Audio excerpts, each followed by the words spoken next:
جیسے انسان اپنے سے باہر کی چیزوں کے اوپر محنت کرتا ہے اور وہ محنت کرنے کی وجہ سے وہ چیزیں قیمتی بنتی ہیں اور کہاں سے کہاں ان کی قیمت پہنچ جاتی ہے۔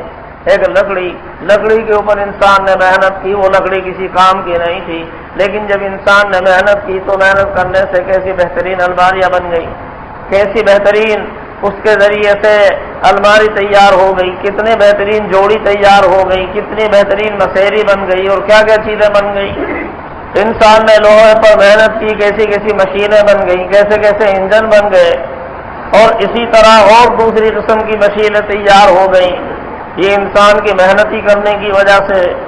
انتہا یہ ہے کہ انسان پاخانے پیشاب پر محنت کرتا ہے تو وہ چیزیں بھی قیمتی بن جاتی ہیں، کوڑے کباڑے پر محنت کرتا ہے، پاخانے پیشاب پر محنت کرتا ہے تو وہ چیزیں کھاد کی شکل میں کتنی قیمتی بن جاتی ہیں۔ تو یہ انسان کی باہر کی محنت ہے۔